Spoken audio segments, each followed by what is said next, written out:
کہ اس وقت ہم اللہ کے عذاب کے شکنجے میں ہیں۔ کیوں؟ جس قوم کے پاس اللہ کی کتاب ہو اور اللہ کی شریعت ہو اور وہ اللہ کے رسول کے امتی ہونے کے مدعی ہوں، وہ قوم زمین پر اللہ کی ریپرزنٹیٹو ہو جاتی ہے۔ اب اگر وہ قوم اپنے عمل سے مس ریپرزینٹ کرے تو وہ کافروں سے بدتر ہے، غیر مسلموں سے بدتر ہے، پھر ان کو عذاب ملتا ہے۔ آج ہماری ذلت اور رسوائی، ہم سے پہلے بھی ایک امت تھی اور بڑی چہیتی اور لاڈلی امت تھی، ذرا اندازہ تو کیجئے، بنی اسرائیل صحرا میں سفر کر رہے ہیں تو ابر کا سائبان ساتھ ساتھ چل رہا ہے، دھوپ نہ ستائے، کھانے پینے کی ضرورت پیش آئی ہے تو من و سلوہ نازل کر دیا ہے، پانی کے لیے ایک ضرب لگی ہے عصا کی اور 12 چشمے، تاکہ 12 کے 12 قبیلے اپنا اپنا چشمہ معین کر لیں۔ تو یہ ساری جو جن کے اوپر نعمتیں ہوئی ہیں انہی کے بارے میں فرمایا گیا جب انہوں نے بے عملی اختیار کی، بد عملی اختیار کی، شریعت کو پس پش ڈال دیا، اللہ کی کتاب کو پس پش ڈال دیا۔ نبذ فریق من الذین اوتوا الکتاب کتاب اللہ وراء ظہورہم، تو پھر اللہ نے فرمایا ضربت علیہم الذلۃ والمسکنۃ وباؤوا بغضب من اللہ، ان پر ذلت، کمزوری اور مسکنت، کم ہمتی مسلط کر دی گئی، اللہ کے عذاب کے اندر گر گئے۔ اسیرینز آئے، ان کا مقابلہ نہیں کر سکے، انہوں نے سلطنت اسرائیل کو تہو بالا کر کے ختم کر دیا۔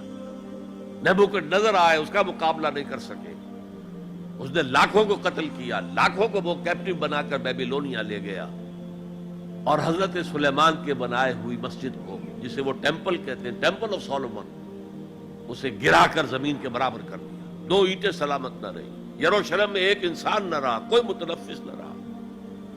یہ عذاب کیوں آئے تھے؟ یہ اللہ کا قانون ہے۔ جو امت کتاب اللہ اور شریعت خدا بندی کی حامل ہو کر اور طرز عمل اس کا مختلف اور برعکس ہوگا، وہ کافروں سے بدتر ہے اللہ کی نگاہ میں۔ اب علاج ایک ہی ہے،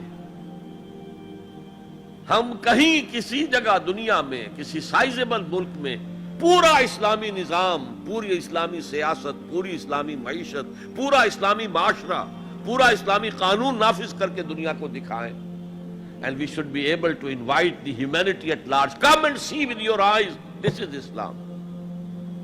یہاں کی برکتیں دیکھو، یہاں ہر شخص کی بنیادی ضروریات ریاست کے ذمے ہیں۔ میں نے جو حال یہاں دیکھا ہے پاکستان میں کبھی نہیں دیکھا، جس طرح کی چھوٹے چھوٹے سے 4 فٹ 6 فٹ 7 فٹ کی ایک لکڑی کی بنی ہوئی کوٹھڑی کے اندر پورا خاندان آباد ہے، اور جبکہ اونچے اونچے محل موجود ہے سامنے۔ یہ عجیب ملک ہے، ڈیموکریسی میں بہت اونچا، لیکن سوشل سیکیورٹی کا کوئی نظام سرے سے نہیں، سرے سے نہیں۔